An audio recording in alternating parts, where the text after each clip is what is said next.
What's up, y'all? T-Bob here from Snaps, daily college football show that I hope you really enjoy. And I've been getting a lot of crap on my show lately about, choosing Alabama over Texas. You know what I didn't do, though? I didn't bet on him. You know who I did bet on?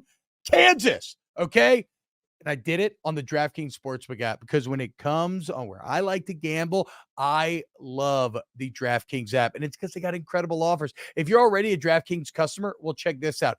Every single NFL game day during September, you're not going to have just one, but two new offers waiting on you when you sign in. So you'll have to sign in to see exactly what those offers are. But just remember, Thursday, Sunday, Monday, every NFL game day, all customers getting two exciting offers from DraftKings to play with. It's a ton of fun. But what if you're a new customer? Well, I've got an even better deal for you. You use the promo code T-Bob when you sign up, okay? Download the DraftKings Sportsbook app, promo code T-Bob, T-B-O-B. You bet $5 on any NFL game, you get $200 instantly in bonus bets. That's right. Put $5 down on any of the games. Don't even have to win. You get $200 instantly in bonus bets. You can go play with those on college football, NFL, whatever you want. You can play with those and some of those incredible deals you get. So you see it. There's not a more fun place to get in on the action than DraftKings. And you can do all your same game parlays, multi-game parlays, whatever you want. So download the app now. Sign up with the promo code T-Bob, T-B-O-B, $5 gets you $200 in bonus bets instantly. And for returning customers, remember every NFL game day, two exciting new offers from your official sports betting partner of the NFL, DraftKings. The crown is yours. Hey, what's going on, y'all? Welcome into a brand new episode of AMP, a daily college football podcast with T-Bob Hebert, that's me, and Aaron Murray, that's him. What's up, Aaron? How are we feeling today? What's up, man? Just one day closer to this incredible weekend football game. So I'm pretty psyched, man. Let's get going. Yeah, it feels a bit, I have a bit of that Christmas anticipatory feeling that we all love so much, right? Where you can't wait for the big day to get here. The closer you get, it seems like time is going slower. This weekend is going to be a banger. Shout out AMP. We're here live on AMP every single day. YouTube.com/@volumesnaps. You can find us. And that's where our opening comment of the day comes from. Laura Petrie, 50/70/97 says, T-Blab, hush. I'll give her this, man. Wow. I've gotten T-Slob, T-Blob, T-Bone, T-Fat. I have never gotten T-Blab somehow. So, Laura, Petrie makes me think you may be from Louisiana. So, fuck you. But well done. You told me something new.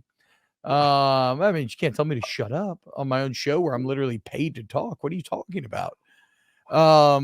But so let's just go ahead and dive into the games. Again, youtube.com/@volumesnaps. Please help us continue to grow the channel. Thank you so much for everybody who has. We're going to preview 3 games today. We previewed about 7,000 yesterday. Today, we got the big 3 for you. We got Colorado, Oregon. We have Ole Miss, Alabama. And we'll end with Ohio State, Notre Dame. What a lineup. Let's start, though, with where every college football conversation seems to start nowadays, Aaron, and that's the Colorado Buffalo. Sco Buffs. I don't know if you saw this, but I'm just continuously impressed with Deion Sanders. I loved his comments on the safety from Colorado State who injured Travis Hunter. It chose to be like, hey, man, it's football, blah, blah. I love those comments earlier in the week. I loved his comments about his team needed to play a complete game. They have yet to play a complete game. And I love his attention to detail. Aaron, he actually played the Oregon fight music and crowd noise during practice this week. That is one of those things that you just don't see other schools do. And that's kind of how Prime is separated from the You don't? Back here. What schools don't do that? What fucking schools don't do that? Are you kidding me? Yeah, I am kidding. Like, no, we would play Rocky Top so much nonstop, dude. the entire week. Annoying. I hate that, it. like, come like Saturday morning, I woke up and I'm singing Rocky Top as soon as I get out of bed. Like, I'm brushing my teeth, like, good old Rocky Top. Woo! Rocky Top, Tennessee, like nonstop, over and over again. Yeah. So to be clear, start the show over. Do we need to start that over? No. That was all a bit. No, if that was, Okay. dude, if you believed it, that was a good bit. That was good. I'm a fucking. Then I'm an actor. Oh yeah, no, bro. That was all a bit because there have been multiple posts about how like Actually, there's one that's gone very viral. It's got like 5 million views, and it's like, this is what separates prime. This attention. I'm like, and everybody's like, no, like you obviously just started watching college football. People have done this for over 2 decades. But I did, I wanted to see how you would react to that. No, I mean, that was the worst part about playing Tennessee, though. It's like you said, that and even like Sweet Home Alabama, like Rocky, they're just good songs. They're earworms, and then you just casually find yourself humming and singing them the rest of the week. It's awful. Now, serious Colorado talk, and I guess they called the show Amp, but I'm saying whatever. Snaps on Amp. I'll ask you this, Aaron. Is Texas Tech better than TCU? Can we play with the law of transitive sports properties here? Because here's what I think. I saw both these teams in Colorado and Oregon play okay Big 12 opponents on the road early on. Both left with very similar close wins. Remember, 38-30. That game was actually even closer than that for Oregon. So the question is, if that is the case, why then are Oregon 21-point favorites here?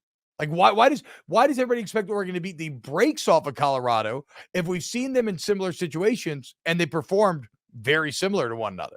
Well, I think there's one massive difference between that week 1 matchup and now, which is heavily fading the line a little bit. Travis Hunter's not playing. Like, do you remember how good Travis Hunter was in that football game? Like, he shut down half the football field. He had an incredible interception at the goal line. He had over 100 yards in receiving. Like, he was a superstar. He, on that day, was the best college football player in America. And to this day, Travis may be the best college football player in America. You take him off, it's like losing 2 players. We've talked about this before. You're losing one of the premier receivers in college football, and you're losing maybe the best lockdown corner in college football. That's the big difference. That's what the line's worth at. Okay, and I'm not saying that I would feel like better that Colorado had a chance to win the game if Travis was playing, but the line would be closer if he was. Yeah, but not that much closer, dude. It would still be like I think he's about 4 points. 18. Yeah, that's what I'm saying. Yeah. I'm saying still, if we play with the transitive sports properties of Texas Tech and TCU, like it's not like it still seems like a larger gap than maybe it should. Okay, Bo Nix is an elite quarterback, but you know who else is? Shadur Sanders is an elite quarterback. Like, is the difference just in the trenches that much, that overwhelming? The fact that it's in Eugene? Okay, so you think it's purely comes down to the lines of scrimmage then? You have one of the most hostile environments in college football. Eugene is a great environment. Nuts. Great environment with a suspect offensive line that's getting up 16 sacks this season. Like, you can't tell me and listen, Shadur is an incredible playmaker. I love him. Like, we've broken down why he deserves all the attention he's gotten, of why he is a potential to be a top 15, top 10 pick in the NFL draft. Like, he can be creative. He can get in and outside the pocket. He can anticipate. He can get the ball out on time in rhythm. But I just don't know if they're going to be able to create enough explosive plays. Like, can they hold up front to give him even 3 seconds to throw the football? Even 3 seconds. It's hard for me to fathom that they're going to be able to do that on the road versus Oregon. But like, I think I heard someone else say this earlier today. It may have been Cannell.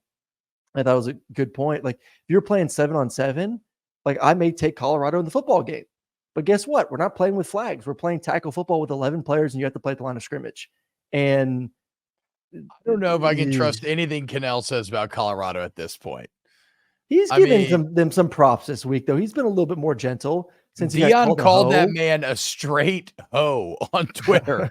Now, Lane, he said, "You are a straight hoe, full stop." Like, so I can't trust anything Danny Cannell says when it comes to Colorado anymore. That was Deion Jr. I think that was Deion Sanders Jr. He's lost the thread. Oh, that would make sense, actually, right? Because he's a social media savant there. Maybe not. I don't know.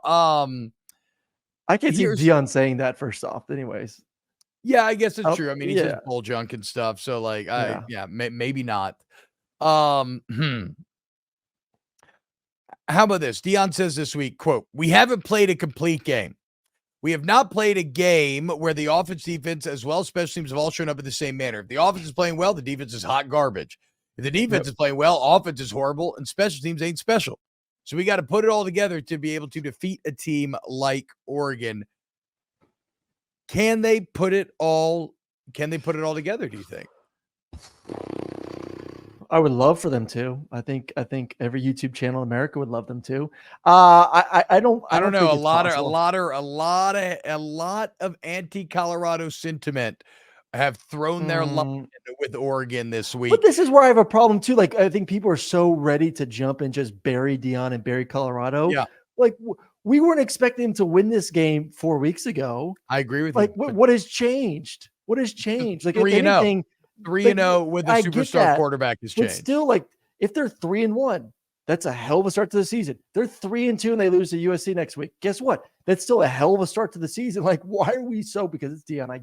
I get it, but I think it's so idiotic that we're not giving this man his due and his praise and his football team all the attention they deserve in a good way. Not because of Deion and just his personality, but by the fact that they put together a team in 6 months and went out there and started the season off 3-0. A team that was 1-11 last year is ranked inside the top 25. I know. But instead, we want to be, we're just dying to hit send to say, we told you so, this team ain't real. Like, this Oregon may be a national championship contending football team.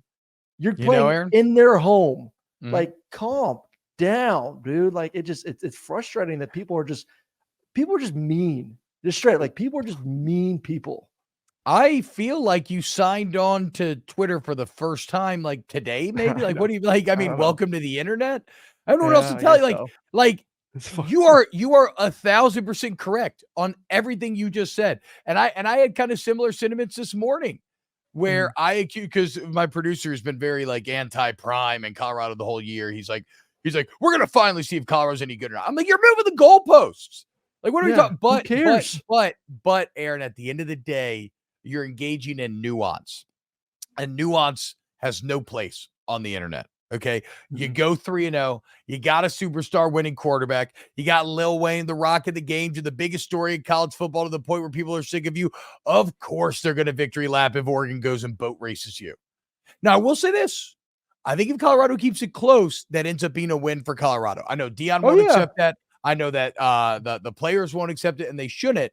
But on the media side, that would take a lot of the wind out of the sails. But there is a massive contingent of people that are just hoping that Oregon, like they have tied their boat to the Oregon Ducks to smash Prime and company. Yeah. If they keep it close, say they keep it within 17. Say it's a 2-score game, like with 16 points, it's 2 touchdowns with 2-point conversions. Does it give you confidence when they welcome home USC the next week that game could be more interesting? Opinion subjects change, so I dive back into USC because I've kind of bailed on them since that original San Jose State game. Yeah, I mean, sure, like a team performing above expectation will never make me feel worse about that team. So if Colorado comes out and loses this game by 7, 10, it's close.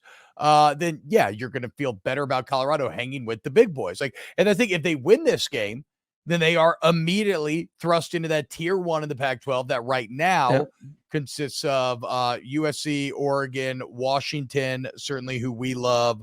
I think Utah's there, even though they're injured to all hell. We'll keep them in there until they prove to us that they're not. As we talked about yesterday, they got a big one coming up. So, yeah, I think there's a lot to be gained for Colorado this week. Yeah, listen, I think keys to the game for both sides. Obviously, for Colorado, and we got to talk a little bit about Oregon too. But for Colorado, I think defensively, I think as a team right now, I know they've played up tempo at times this season. Like, get to line of scrimmage, go. I think you want to shorten this game. I think you want to do a lot of drop 8, keep everything in front of you, make Oregon drive the field. Like, the last thing you want is explosive plays. Like, you do not want to get this crowd involved in the game, throwing interceptions, fumbling the football. We saw them have some issues last week. Travis fumbled once. Shadur threw his first interception. Like, you can't let the crowd take over the football game because it can get ugly fast, and you can't let Oregon score fast. Like, can you shorten it enough to all of a sudden in the fourth quarter, you kind of look up and you're like, holy shit, Colorado's only down by 10. Colorado's only down by 14. Like, now all of a sudden you got Shadur Sanders, who is, showed us last week that he's got ice in his veins, and maybe he can make something happen in the fourth quarter. Like, this can't be, for Colorado's standpoint, this can't be a track meet. It can't be a track meet because Oregon will I think will pull away in that standpoint. Shorten the game as much as you can. Try to keep it low scoring, which is why I sent you a bet of that under 70 and a half. Because I do think they're going to try to keep this game pretty low scoring it to stay alive at least.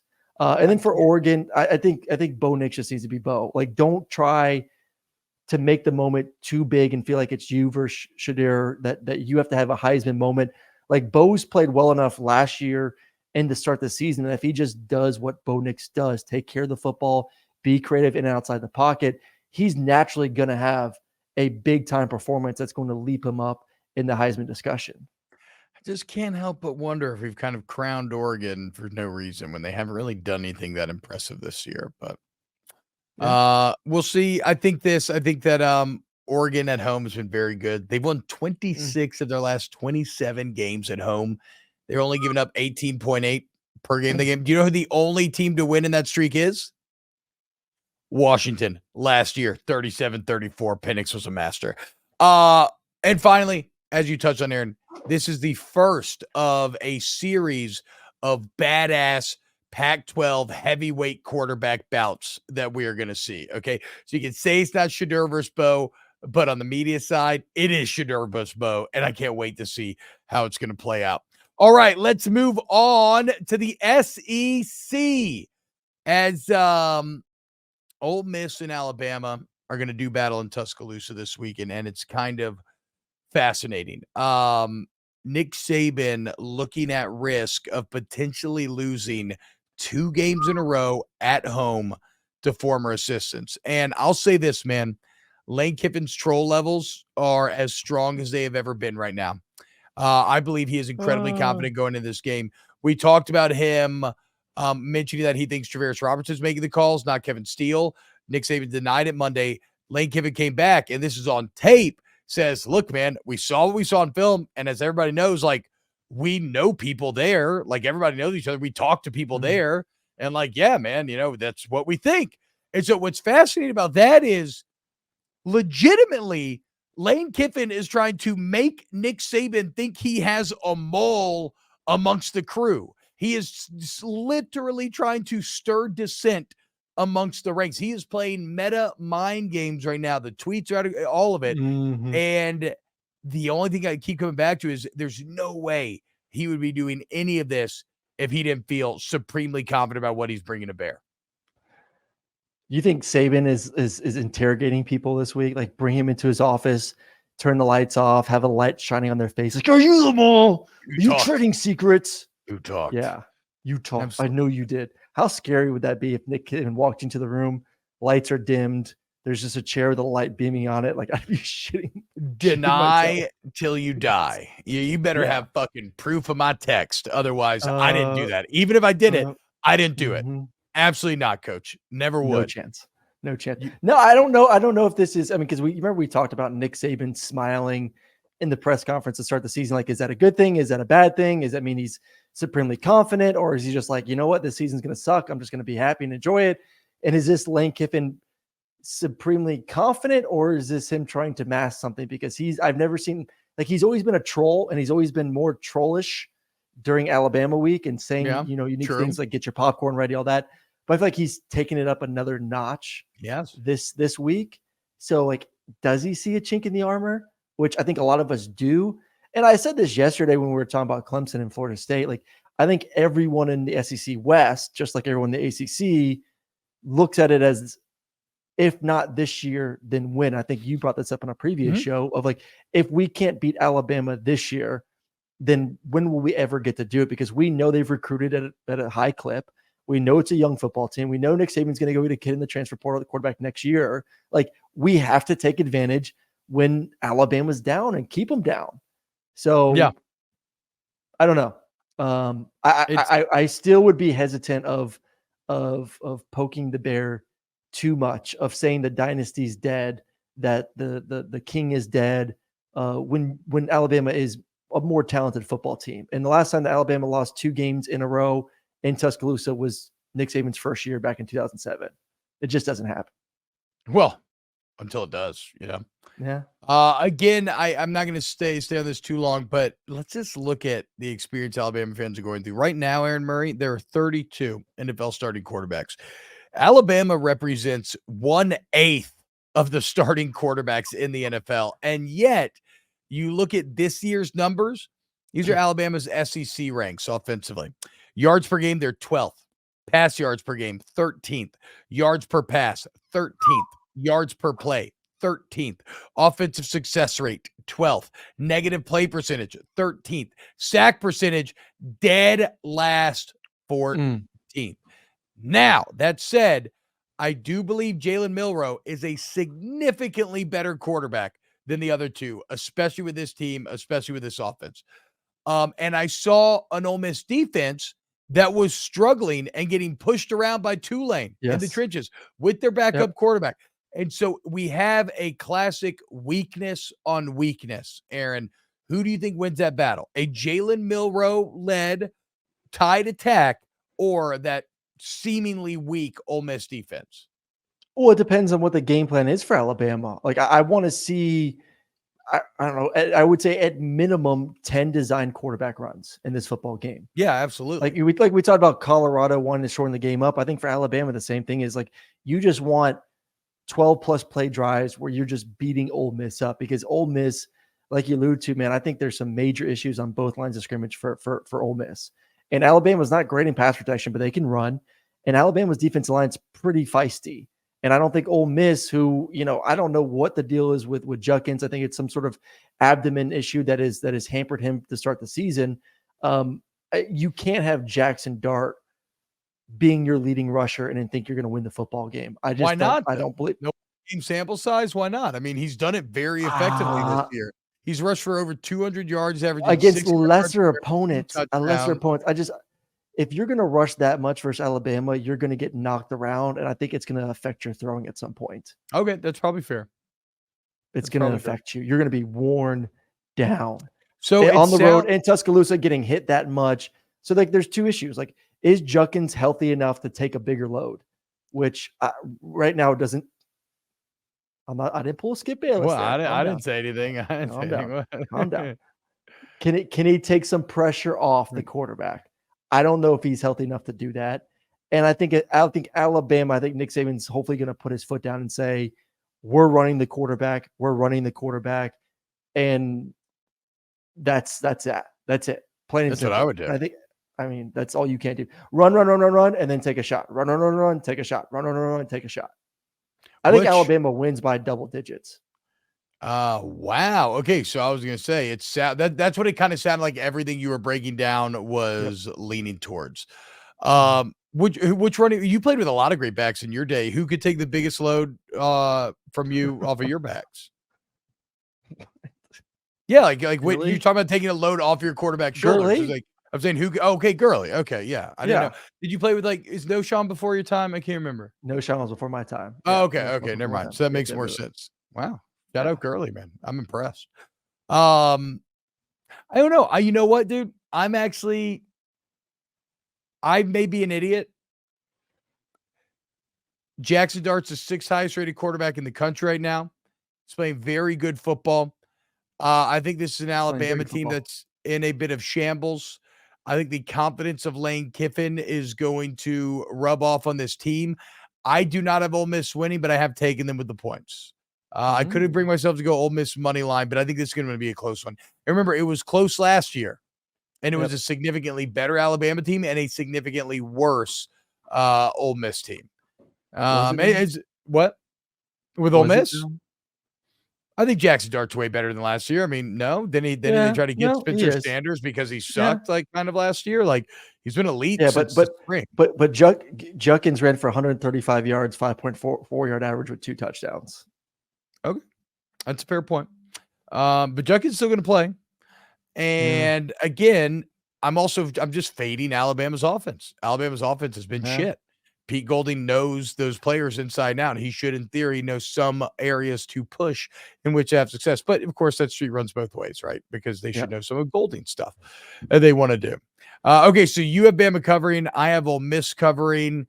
I'm with you, though. Push comes to shove. I can't bring myself to say that Ole Miss is going to win this game.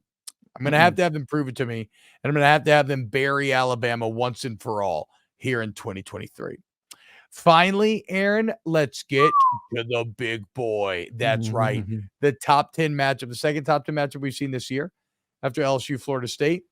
You got Ohio State versus Notre Dame. I mean, brand on brand. Two classic college football teams going toe-to-toe in South Bend, Indiana. If this doesn't get you excited about college football, then I just don't think you're a college football fan. Notre Dame has not beaten Ohio State since 1936. So it's been a hot minute. Now, they don't play a ton, but they've lost like 5 or 6 in a row against the Buckeyes. Let me be very reductive, and I want to get your reaction to it.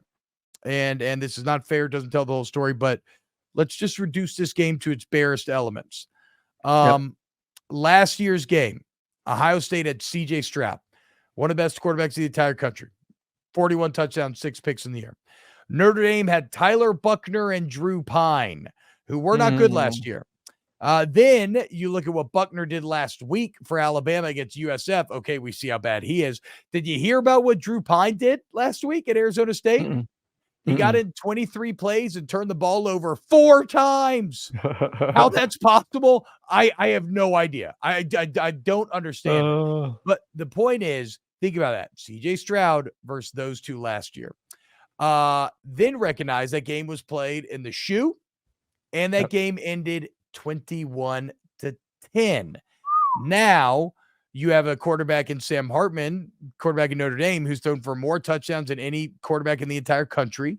For Ohio State, you have Kyle McCord, who may be good, but wasn't even named starter till week 3. I guess the point of all this is, and it's in South Bend. So the point of all this is a lot of elements remain the same, except for the most important ones, the quarterbacks. And it's vastly in Notre Dame's favor going into this game. So I don't know, Aaron, is that a bad way? Is it reductive? Yes. But is that like an ill way to read this game? No. So it's funny because you and I brought this up early in the week. I said, you go back and look at the stats from last year's game and first game of the season, but you look at it and you're like, yeah, it's 21-10. But then you go to the box score and like, okay, CJ was 24-34, 223, 2 touchdowns. They rushed for 172 yards. Like, yeah, they dominated the time of possession. They took care of the football. Like, what went wrong? And I rewatched last year's game this morning, and Notre Dame didn't give up explosive plays. Like, you think Ohio State with those receivers going against Notre Dame, like, oh, there must be explosive plays and go balls and post routes and, tunnel screens that blow up for like 20, 30 yards. And that wasn't the case. Like, Notre Dame made Ohio State earn it the entire game. And then I also forgot this too. Notre Dame was winning 10-3 midway through the third quarter, or 10-7 midway through the third quarter. And that's when CJ Stroud, I don't remember if you remember this, they had that all-out cover zero. Cover blitz. Zero. I remember. Yeah, he kind of faded away and threw a beautiful throw. Like, that was like their biggest play of the game versus a cover zero blitz. And other than that, Notre Dame kept them in check. So, like, I'm kind of with you. And you had CJ and Emeka and Marvin last year. Travion played in last year's game too. Yep. And you could only score 21 points and you were kind of left in check. And I think Notre Dame's defense is better this year. Yeah, they're really good against NC State. They look really good versus NC State. They're at home.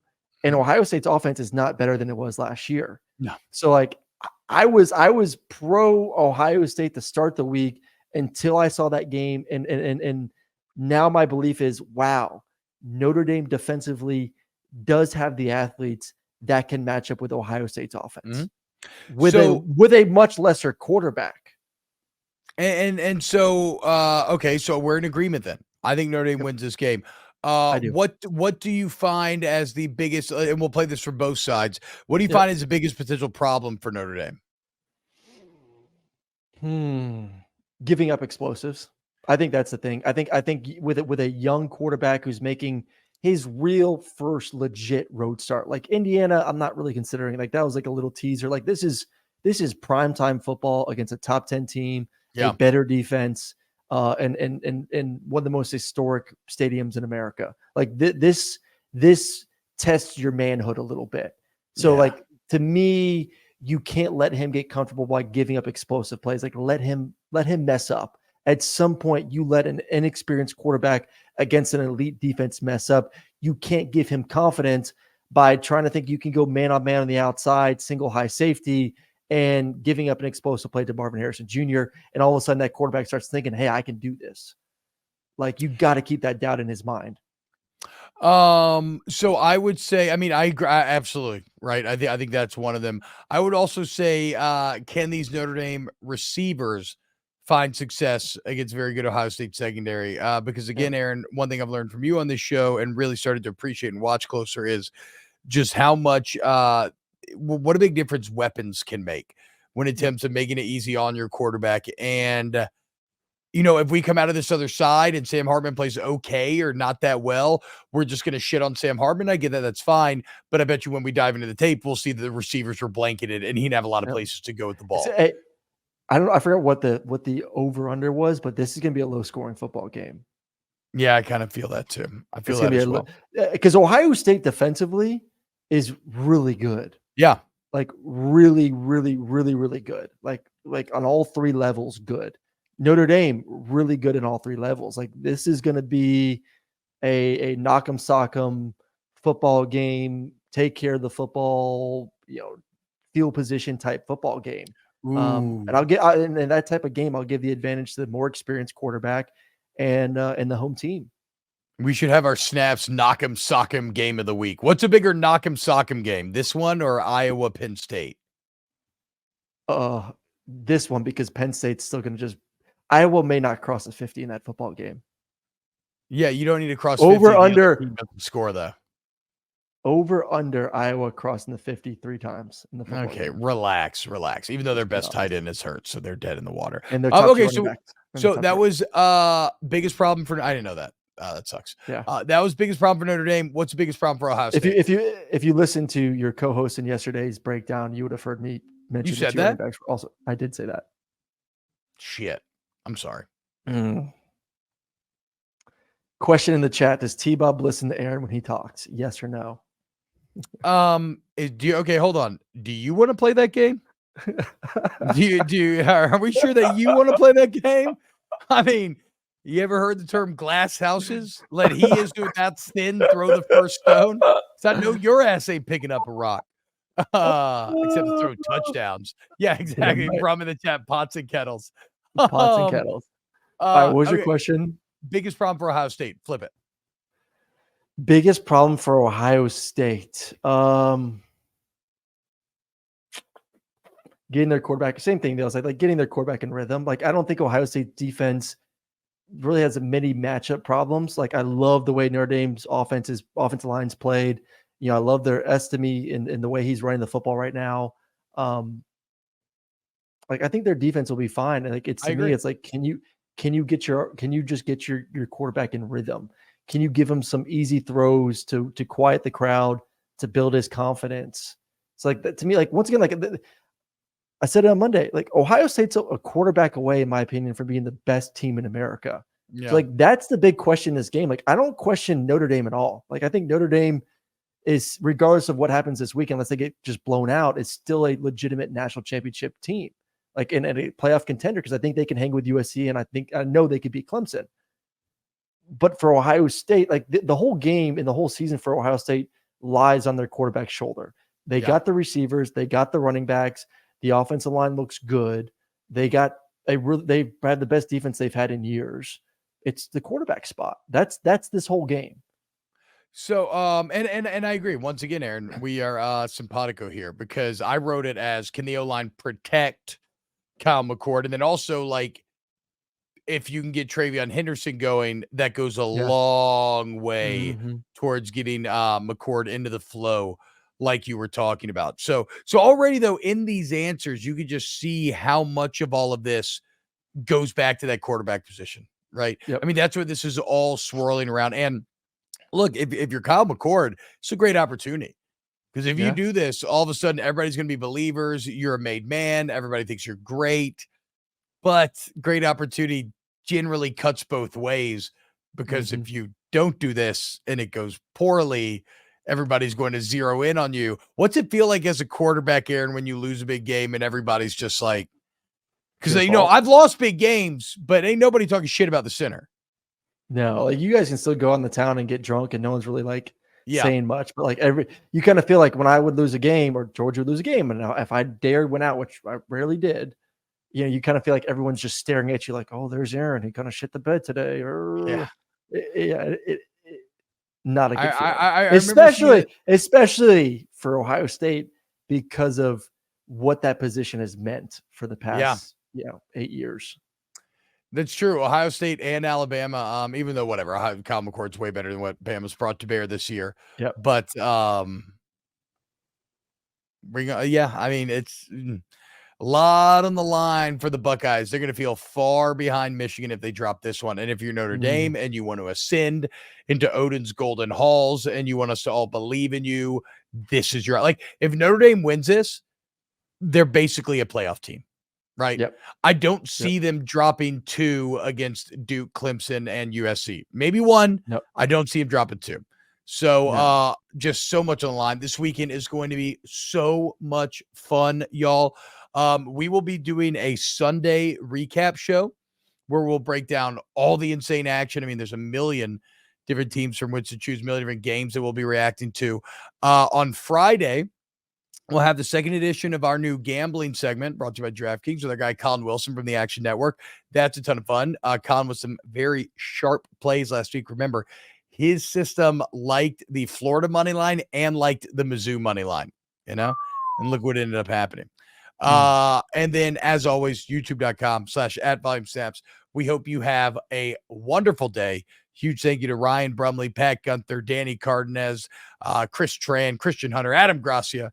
And we'll see you this weekend with some more snaps.